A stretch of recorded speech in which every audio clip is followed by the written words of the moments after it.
Hello, everyone, and welcome to Club Book with Janie Chang.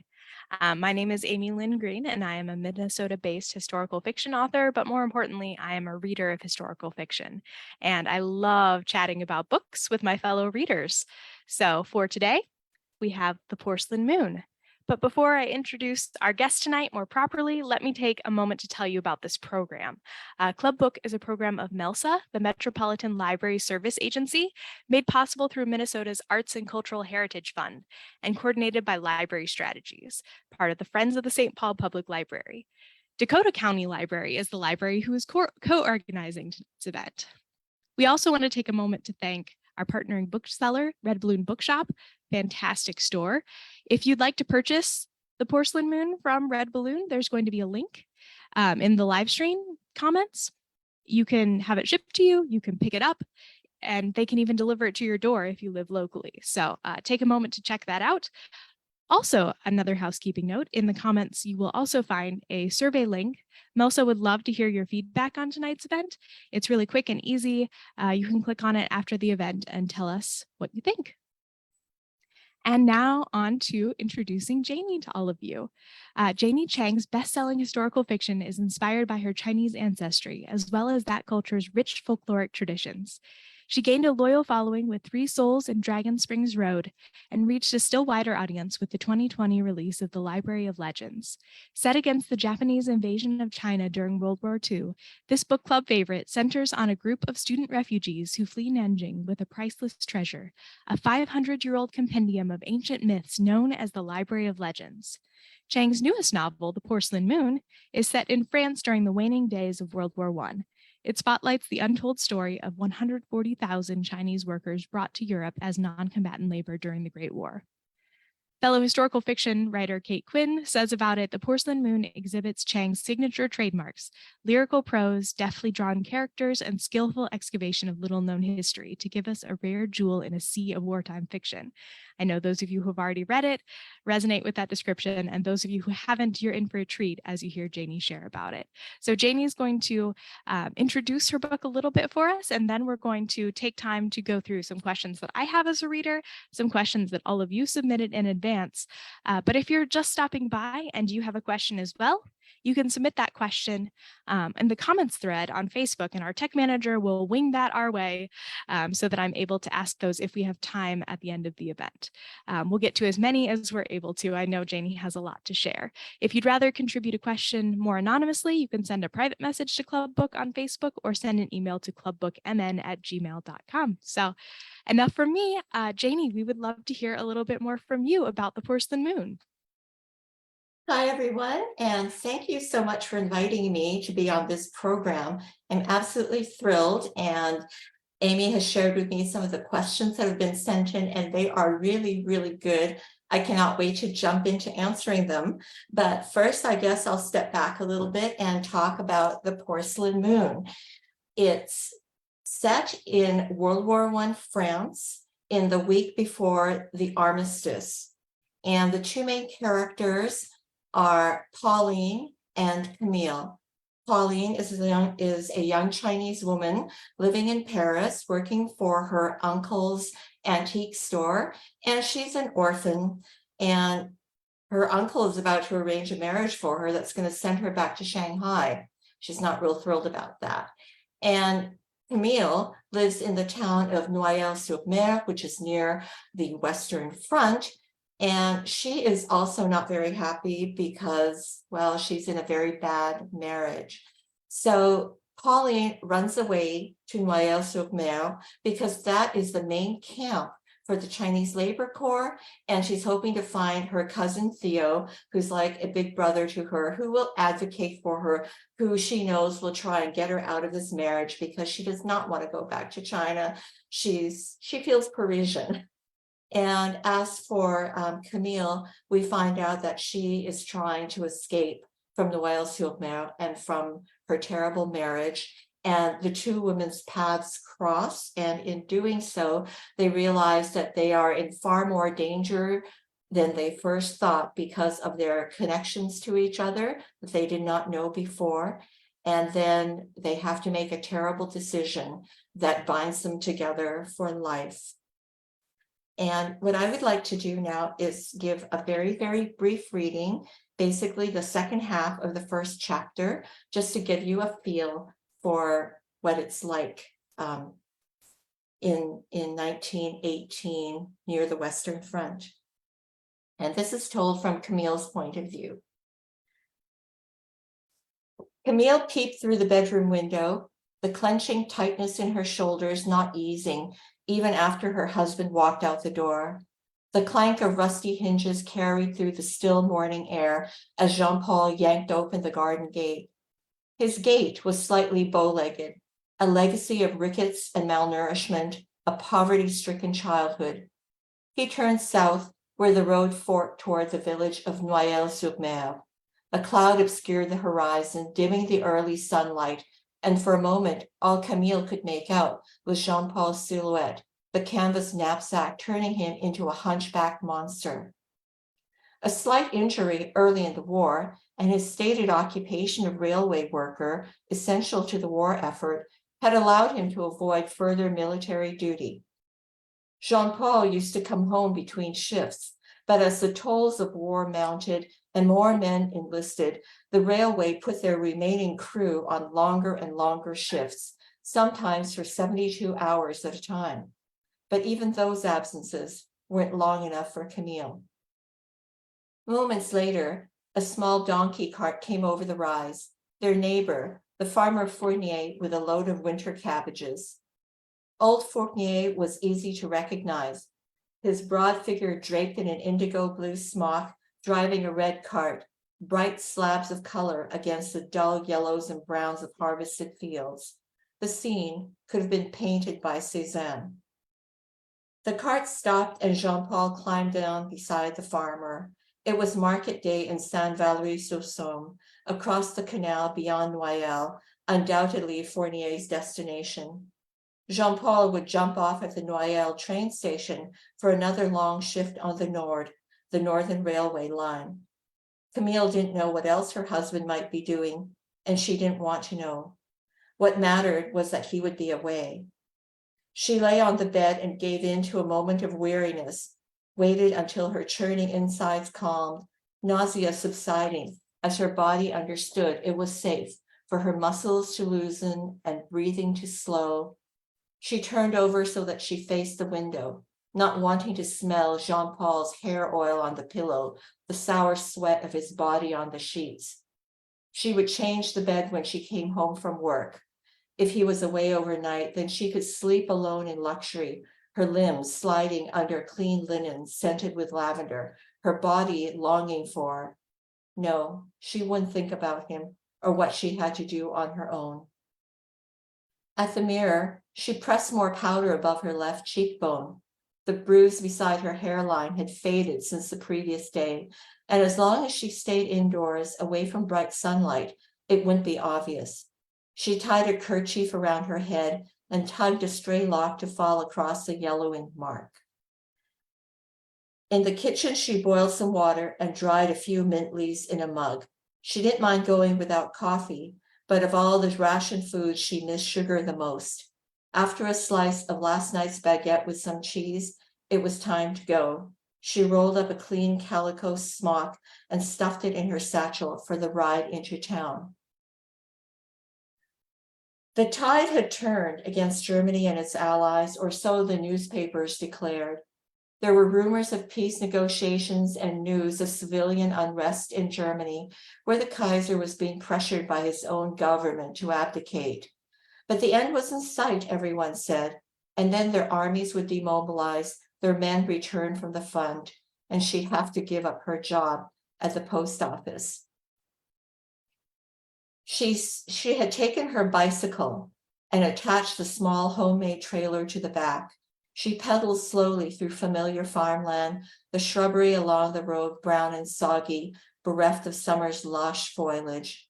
She passed the chateau and barely gave it a glance. It held too many memories, not all of them pleasant. Another 10 minutes and she reached the fence surrounding the Chinese Labor Corps camp. The yard was already busy, smoke and steam rising from the kitchens, men queuing up outside the mess hall. The camp had been built more than a year ago, but Camille still couldn't get used to the sight of its ugly barbed wire fencing. It resembled a stockade more than a camp. At the post office, she tied on the calico smock and began her half day of work, sorting through mail that had come in the previous afternoon. Her heart clenched briefly at the sight of French army stationery. In the days and weeks after Rossignol, after Verdun, after the Somme, it seemed as though tragedy cascaded through her hands with every piece of mail. Families destroyed, lives maimed and forever changed. There were only 2 such envelopes today, thank goodness, but it was still too many.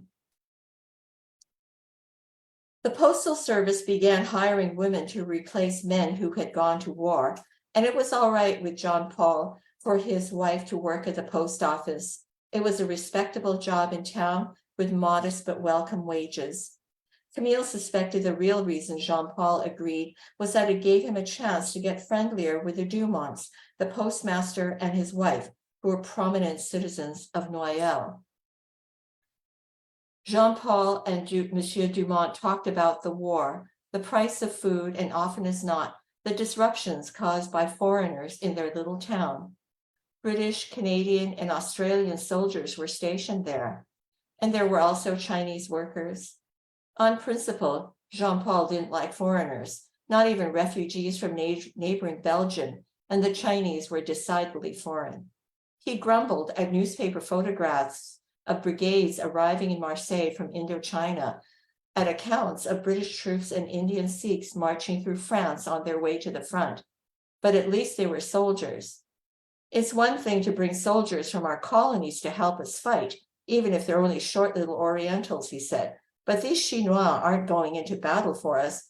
Digging and carrying, that's all they're doing. Digging trenches, loading fuel for tanks and vehicles, repairing roads and railway tracks after aerial attacks. The machinery of war has many parts, Jean-Paul, Monsieur Dumont said. Napoleon was a brilliant tactician because he understood the logistics of supplying his armies. He could have run a modern postal system. Monsieur Dumont liked pointing out the postal system as a model of efficiency. But while Jean-Paul didn't like the Chinese, he didn't mind making money off of them. When he heard that the workers liked buying Western clothing, Jean-Paul ransacked the armoire in Camille's father's bedroom, then went to the camp on a payday with a sack full of her dead father's clothes. They paid me what I asked for, the stupid Chintoks, he boasted. So many of them, all wanting these old clothes so much they barely haggled. A few days later, Camille saw a tall Chinese strolling along the main street in Noyelles, one hand straightening the lapels of a familiar waistcoat. Her annoyance faded when she saw how gently the man touched the garment's brocade front and brass buttons, pride and pleasure evident in his face. Jean-Paul shrugged when she pointed at the man wearing the waistcoat he had sold behind her back. They're like children, he said contemptuously, dressing up in our clothes, putting everything on the wrong way. He's got it buttoned over that ridiculous tunic. But you're the one who sold it to him, she said, her voice just above a whisper. She winced as his fingers tightened on her arm. Camille shook her head at the memory. She finished sorting the mail into bags and set them down by the back door for Emile to pick up. She put a dried out carrot from her cellar on top of the bags, a small treat for the donkey that pulled Emile's mail delivery cart. No, she thought, Jean-Paul didn't have a problem taking money from the Chinese, and he'd kill her if he ever found out she was in love with one. That was a great place to end. And how fun to hear you read. It's just nice to hear the author reading their own work. As if I could possibly hate Jean Paul anymore, I do now. So thank you, Janie. And actually, part of what you included in that scene is a question that we got from some of the readers ahead. They said, this person read it and said, as I was reading, I kept thinking, how can the story of these Chinese labor corps not be better known?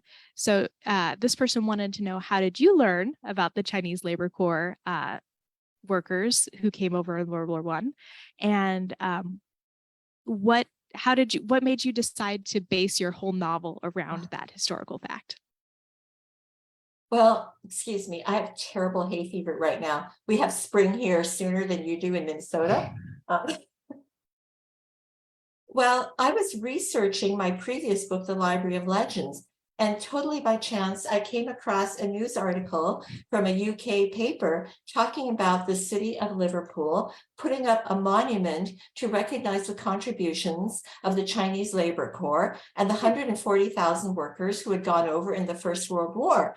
And just the way you probably did when you started reading this book, I was like, what 140,000 Chinese workers who went over during the First World War to Europe? Like, I had no idea China was even involved, that any Chinese had gone over there. So first I had to finish writing the Library of Legends. And then I got back into the research, going down many, many rabbit holes. And it turned out that China had offered to send soldiers to help the Allies in Europe, but they had been turned down. And a professor at Oxford University named Brana Mitter, he said it was one of the reasons was because the British were very reluctant to have Chinese soldiers and Chinese officers fighting alongside them, because that would make them their equals. And they felt that the Chinese were not an equal race, and the Chinese nation was not very strong in those days. China was a very young republic. There was a lot of infighting, and it was not a well-respected country. Of course, there were also Sikhs from India who were fighting in British regiments, but that was okay because India was like a subject nation to the British. The other reason also was that the workers were about 78% of them were illiterate.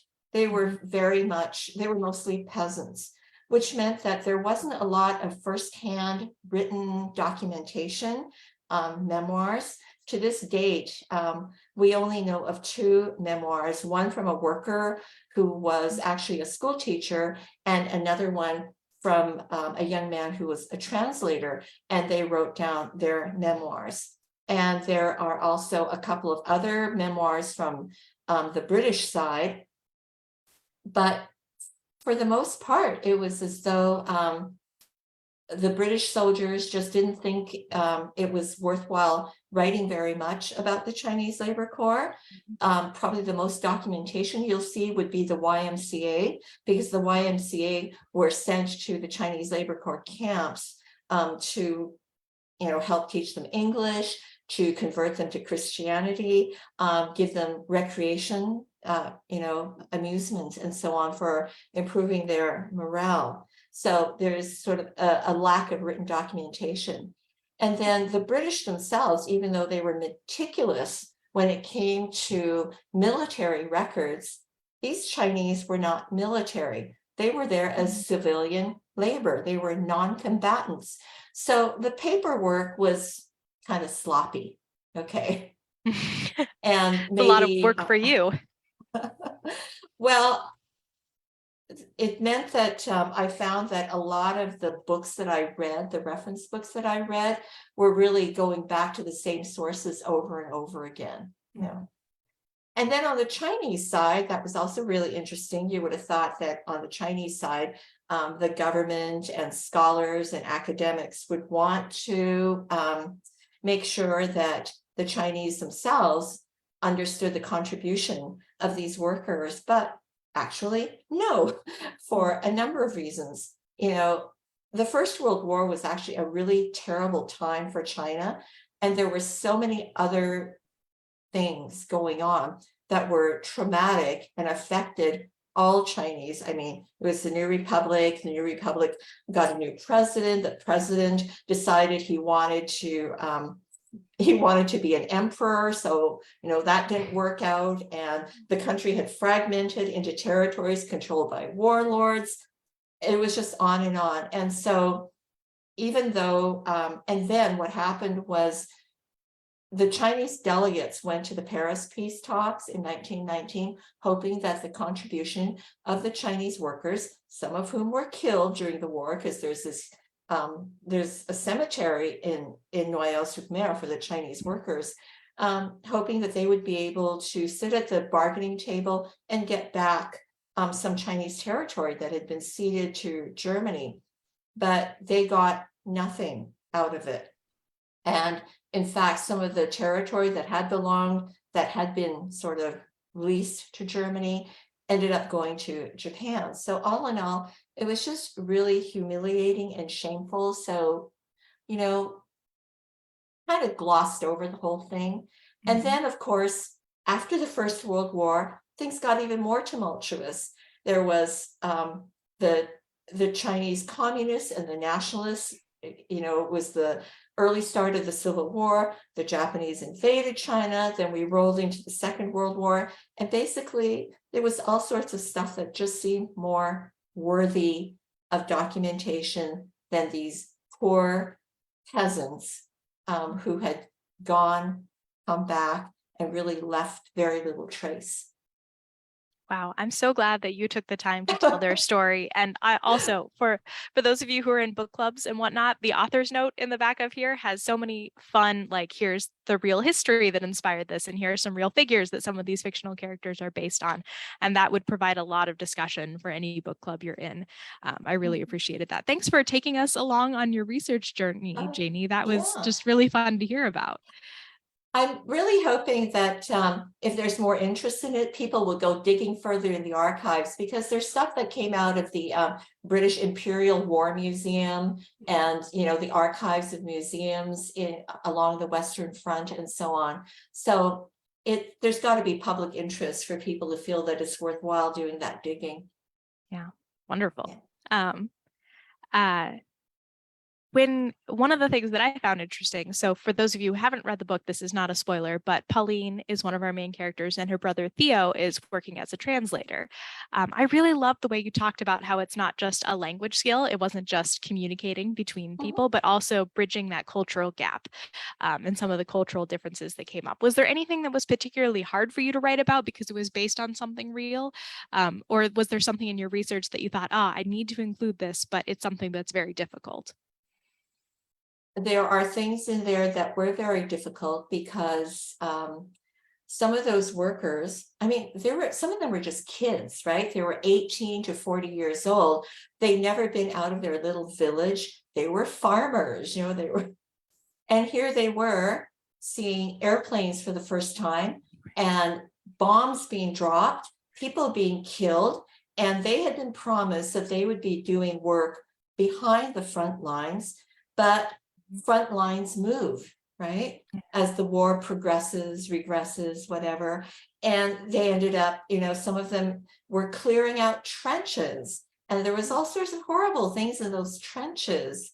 And there were unexploded munitions in those trenches. And that's how some of them died. And so there was suicide, and there was insanity, talk about, post-war stress. These young men were dealing with it, and they didn't speak the language. They didn't know what was going on.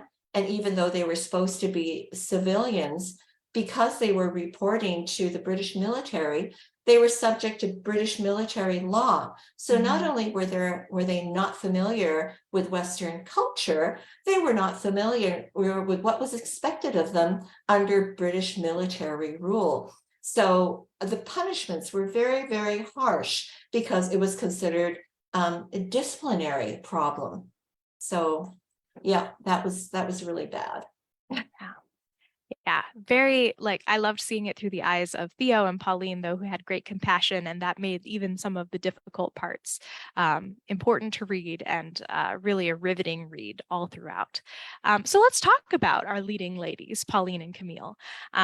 I felt this way, and I know that others who submitted questions or wrote reviews of this book felt the same way, that both of them have very different personalities, and they're just both very fascinating women. And while they were strong and complex characters, they felt like they really could exist in the Mhm. early 1900s. So talk to us about, how did you create these two women and make them a part of their time and kind of reflect some of the limitations that they might have felt, the risks they had to take being women in their time, but also make them people who really resonated with readers of this century?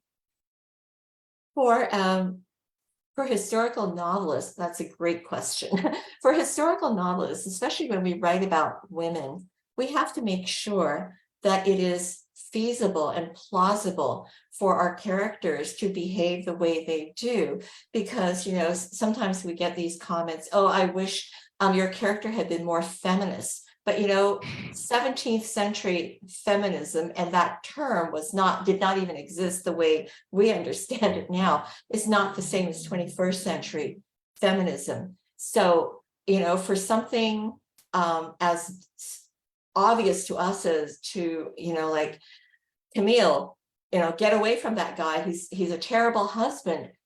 To us, that's like so normal. And it's such a small thing to do. But for someone like Camille, raised Catholic, no divorce, from a small town, that was a huge step and an incredible act of bravery.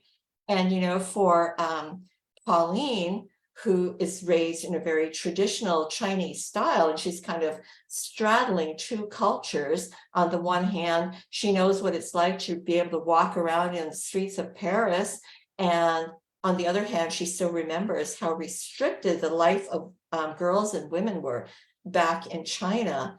For her, again, to run away to try and get Theo to help her, that is an indication of how desperate she is. So, and at the same time, I think, fiction has to have conflict. And during times of war, there's conflict, there's social change, there's political change. And for everyone in France, actually, having that, the World War was a big eye opener for them. The world was a much bigger place back then. There were fewer than 300 Chinese in all of France. So, this would have been the first time that people outside of Paris, that people in this little rural town had ever encountered someone of a different race. And here they were, cycling in and out of the camp at Noyelles-sur-Mer. It was also a time when the French government was not only bringing in foreign labor, I mean, they also brought in labor from Algeria and from South Africa and Morocco and all these other places, but they also started encouraging women to work. And in fact, factory owners were encouraged to hire women, and they found that for making munitions and pouring gunpowder into weapons, women were actually much better at this. They were more careful and precise. So you will see photos on my website of women working in munitions factories beside Chinese men who have been brought over for it. So, by the way, if you do have a book club on my website, janiechang.com, for every one of my books, I have a gallery of photos to help you sort of understand the world of the novel. So it was a time when maybe women were feeling a little bit more empowered. They were earning money. Certainly for Camille, it was the first time she had ever earned wages. And of course, her husband took it from her, but she was working. I love that. Like, all of these aspects of these women's lives both show the history of the time and help explain why they make the choices that they do. And I love that. And I love how Pauline and Camille come from two very different worlds too. And that was a great way to experience different parts of their story and how they came. I was so excited when they came together. Again, don't want to spoil anything. Read it, people who haven't read it yet. Thinking more about the writing process, there's somebody who asked, do you have any bits of advice for people who are aspiring writers, especially any who are interested in historical fiction? So it could be about the process of writing, the process of research, anything along those lines. Okay, my top top writing tip is just write. Sit down and write.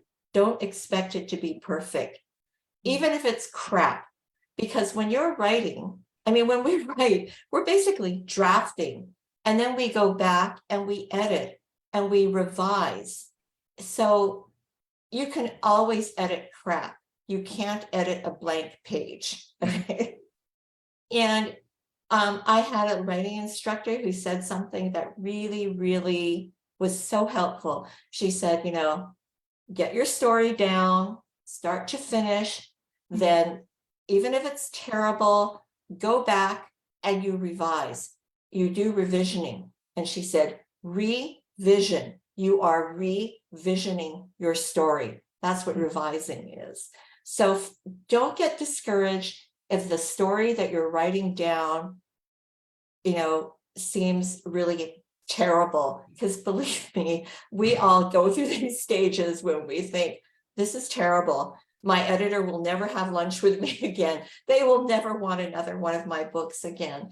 But the important thing is to get your book down from start to finish, because honestly, by the time you get to the end, you will have figured out what it is you need to do back at the beginning to make it a better book. So don't be discouraged. For the process of historical fiction, I tend to spend about 6 months off and on doing the research, because there can be Regency romances, and they're lots of fun and they're frothy and they end up looking like Bridgerton, right? And nobody expects those to be true to life anymore.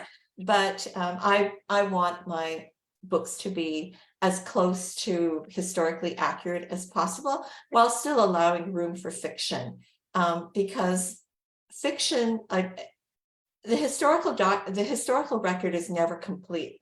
There are always the gray areas, and the gray areas are where we get to play, where we as authors get to make up what happened, But I just find that the more I'm immersed in that time period, the place and the time, the easier it is for me to write something and to say to myself, oh no, she would never do that. She would never say that, because this was going on at the same time. So I don't know if everyone is as nerdy about it as I am, but certainly I need to feel that I'm fairly knowledgeable about that era. And of course, the dangerous thing is that if you're a real history nerd, you can spend those months convincing yourself that you are doing wonderful things and you haven't written a single word yet. So at some point, your writing deadline is going to smack you across the head, and you're going to think, I guess I better start writing. Janie, that was fun. That was such a wonderful picture of the highs and lows of the writing life. So in summary, you may write stuff, it may be terrible. Sometimes you might get lost in research trails, but that's part of the fun of the job. I am told by our tech manager that a lot of people on Facebook were enjoying the advice of you can revise crap, but not a blank page. So that hopefully will encourage some fellow writers out there. So speaking of the writing process, one of my other writer friends said, if you wrote a book during the lockdowns of 2020, you deserve at least an extra star on Goodreads for every single review. So you did write this in lockdown conditions. And you also in your acknowledgements talked about a writer friend who said, it's hard being friends with an author because even when we're there, we're not there, which I loved. So talk to us about what your writing process looked like for this book. Was it typical of your books? Was it different? And do you find yourself often in brainstorming mode, or is it something where you sit down and have set times where you're writing? Well, I would say that my writing process has evolved to become more efficient. For those of you who are working on your debut novel, cherish every minute of your debut novel, because you don't have a deadline. There isn't an editor breathing down your neck. You get to, commiserate with the muse when she doesn't show up. And it's just wonderful, right? So that was when I was pantsing. My first novel was definitely pantsing. But since then, I tend to submit a proposal of about 7 pages of synopsis and a little bit of research to my agent. And if she thinks it's a good idea, then we pass it on to my publisher, who can say, well, I think this will work, or I don't think this will work. Or can you have this story happen from 2 women's point of view, which was what happened with, this particular novel.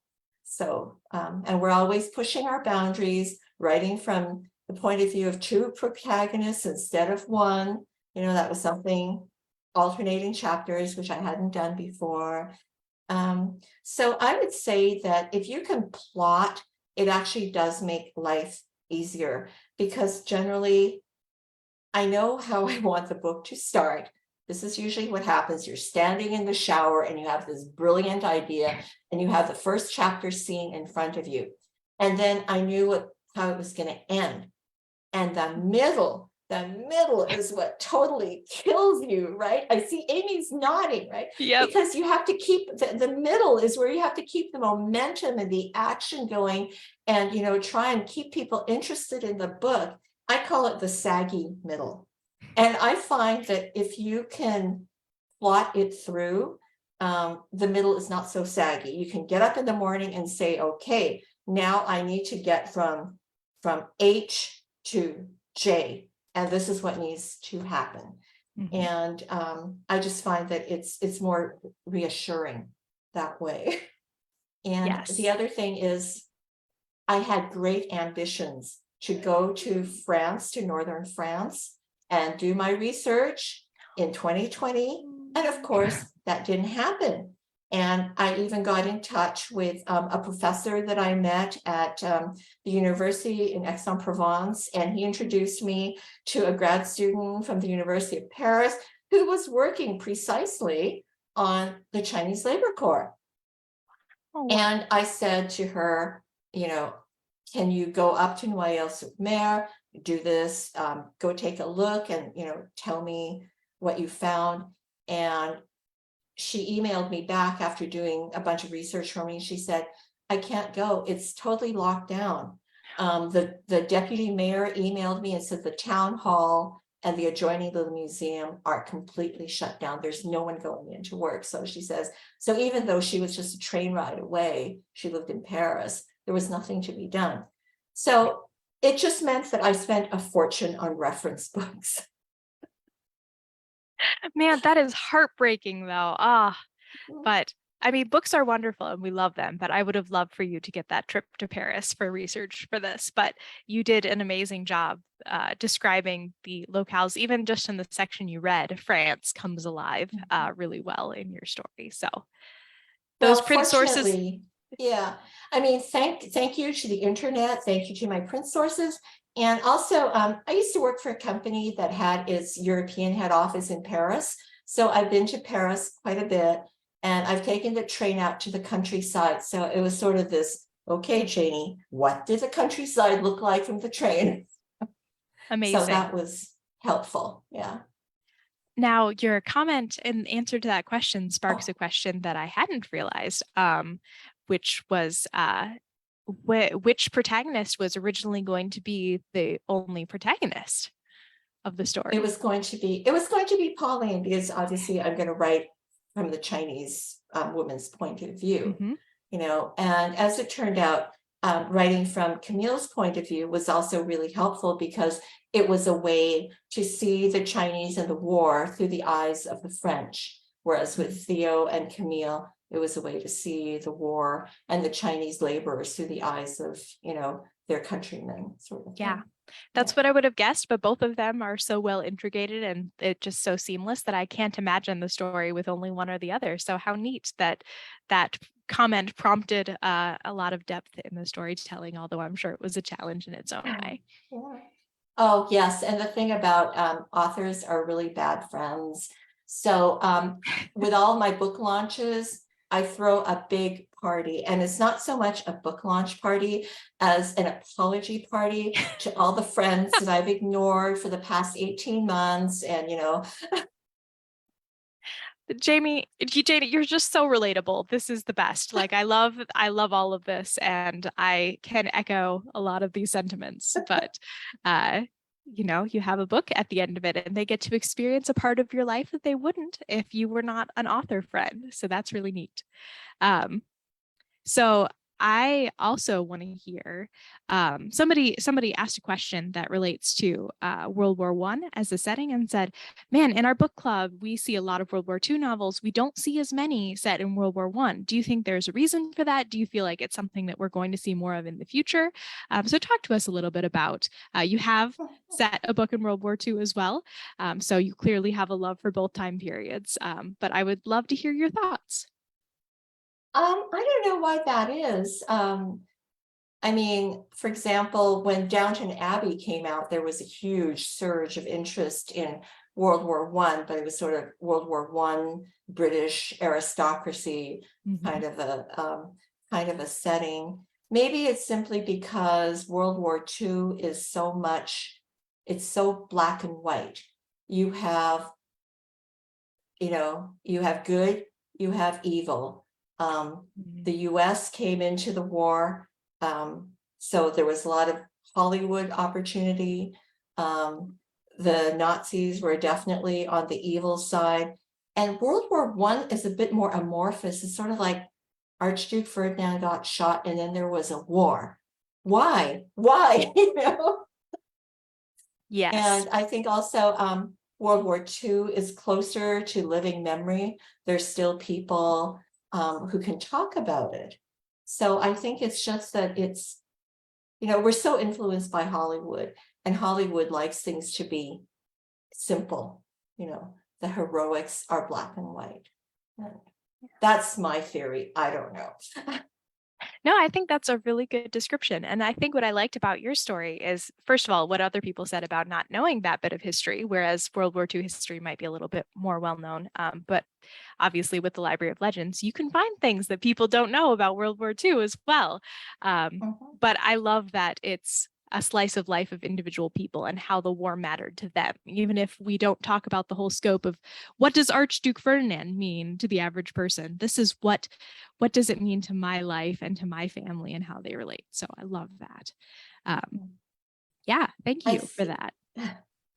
No, I just think that so much of what we are taught at school, and I say we because I went to school in Canada, I grew up here, and it's very, very Western centric, right? So only now are books coming out like Pachinko that talk about the Second World War in Korea,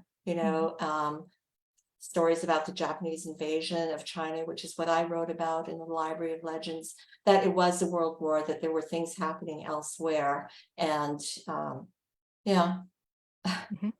And you're talking to a lot of history nerds here, so they are all excited to hear new Hi, stories of new nerds. aspects. Yeah, it's a good crowd. It always is, and I love that. You could see that in all of your questions. So thanks again to everybody who sent in questions.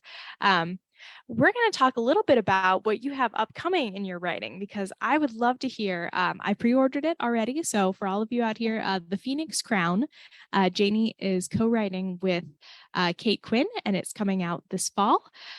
I would love to hear about your process of co-writing a book with another author, and what does that look like? How did this come about? Please tell us. Well, so Kate and I were both working on our solo novels. She's got one that she's working on frantically right now that she needs to hand in at the end of March. Wow, it's the end of March. And I was getting started with another book that I need to hand in next March. And when we came up with the idea for this, for the Phoenix Crown, our publisher got so excited. It was sort of like, can you two fit it in between your two solo novels? And we stupidly said yes. And during the writing of the Phoenix Crown, we both individually nearly had nervous breakdowns because of the tight deadline.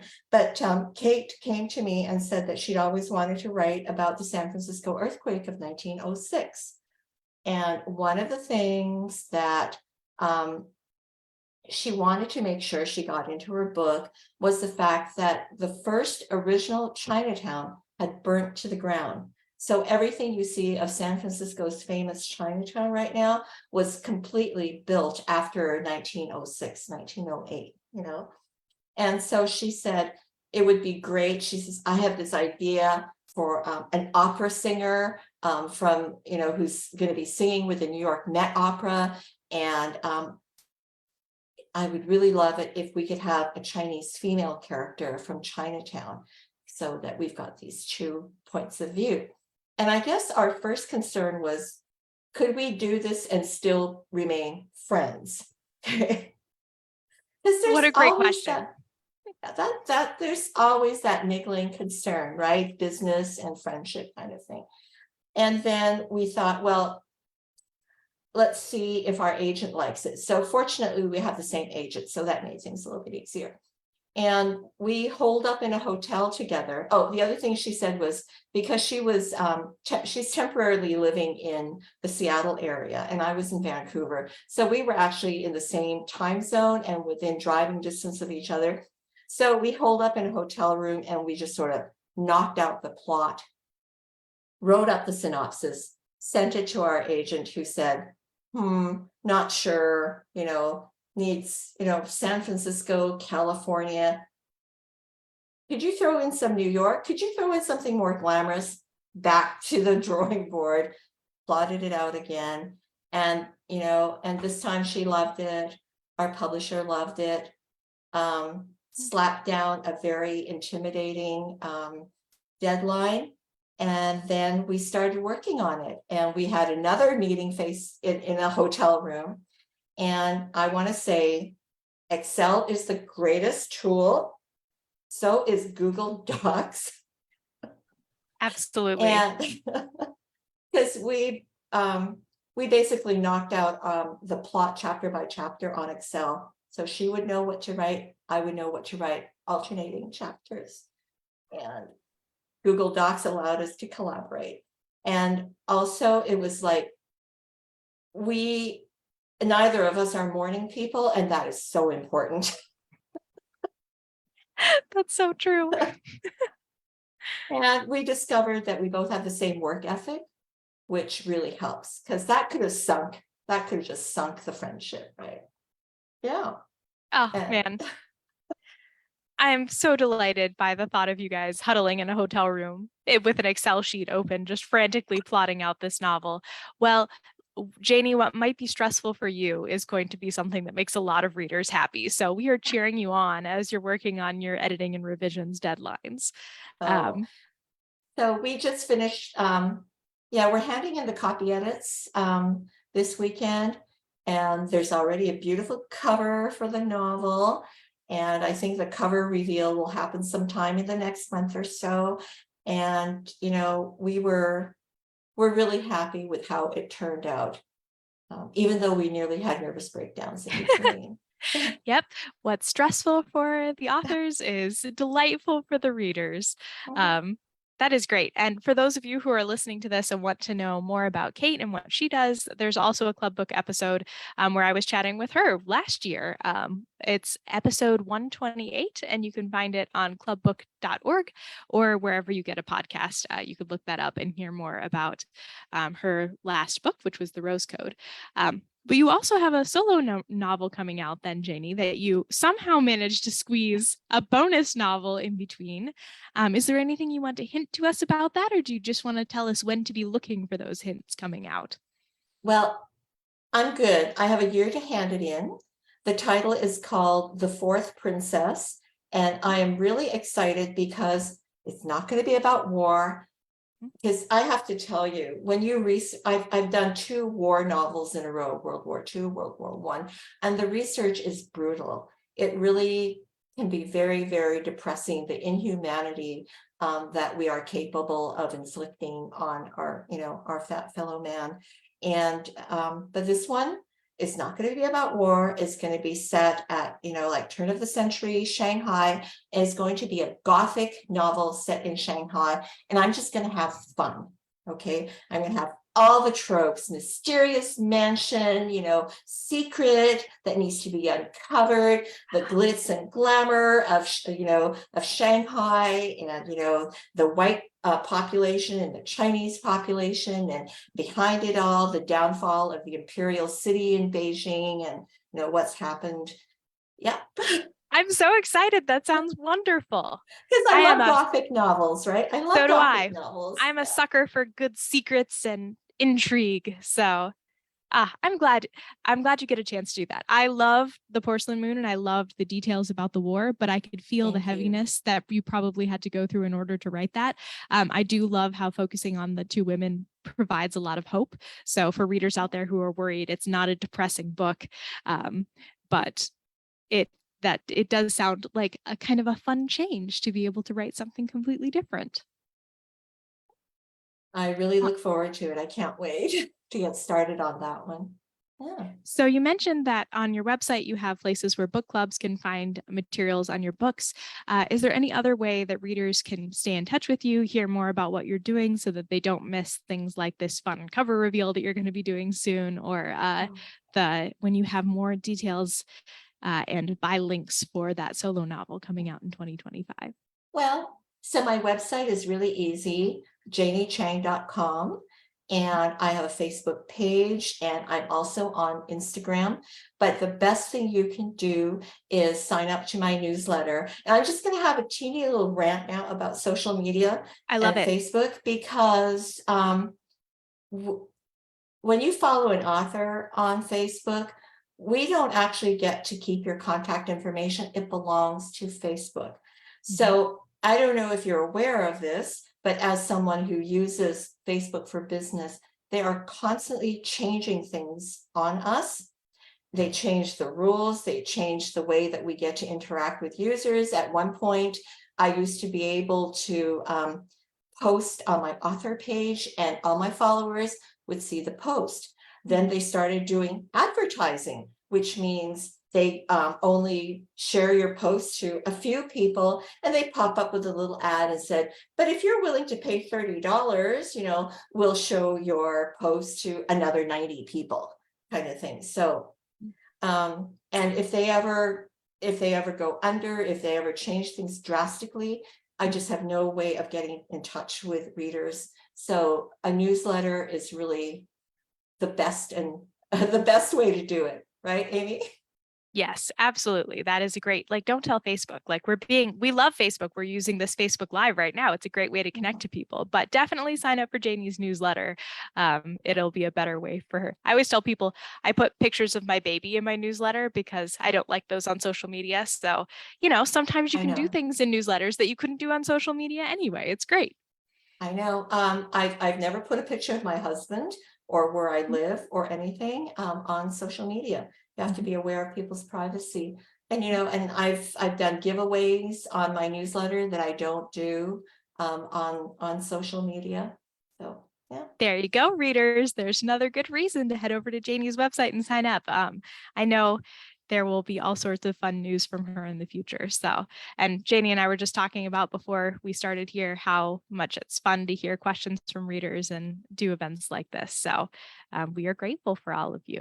Anything else you want to share with us, Janie, before I wrap things up? I know we could have kept going for hours with all of the questions, so I'm sorry to anybody whose question that I didn't get to, but. Well, let's see. In April, there's something to look forward to. My friend Jennifer Robson is coming out with a book called Coronation Year, which is about something that happens during Queen Elizabeth II's coronation. And I always say that I don't know how she does it, but her books always come out to coincide with something happening in the royal family. And it's really great. And the other thing is that, sometimes you read a book and you're not only immersed in it, but it is so good that you're saying to yourself, why can't I write like that? My goodness, I need to, I can learn from reading this book. And this is, okay, hang on. Wait a minute. This is what I'm reading right now. Can you see that? Yes, perfect. Homecoming by Kate Morton. And it's just one of these things where you're looking at the structure, the language, the way you just feel like you're out in the countryside in Western Australia. It's fabulous. Well, I'm adding that to my to be read list, which is currently towering, but that just means there are more wonderful books out in the world, right? Absolutely. We all have towering TBRs. It's a badge of honor. Yeah, and thank you so much for adding the Porcelain Moon to lots of readers today. And thanks for sharing everything with us today. It was so great to hear you chat about your book and your process, Janie. Well, I was thrilled to be invited, and the questions were wonderful, and you guys have just made this easy and fun. Thank you so much. And so everybody remember that in the comments, there's a Red Balloon Bookshop link where you can get a copy of The Porcelain Moon. I love the Red Balloon Bookshop. I get lots of books there, being a Twin Cities dweller myself. And yeah, with that, I'm going to call us out because unfortunately we are out of time for this evening. So thank you again, Janie, so much for being here, especially with how busy you are. It was a joy. Okay. And again, this has been a virtual presentation of Club Book. It's a long-running literary series of MELSA made possible by the Arts and Cultural Heritage Fund. Special thanks to Dakota County Library for the part they played in bringing Janie to us today. And before you log off, be sure to look for the survey link. It is projected up on the screens and is also in the comments. Finally, the next Club Book program we have is Monday, April 10th, and it will be featuring prize-winning novelist Oscar Hokie. Hokie is a citizen of both the Cherokee Nation and the Kiowa tribe of Oklahoma. His important fiction explores intertribal identity and multicultural heritage. You can learn more about it at clubbook.org, but it's going to be a great discussion as well, and we're looking forward to it. So hope to see you all again, and thank you for joining us tonight. Bye, everyone.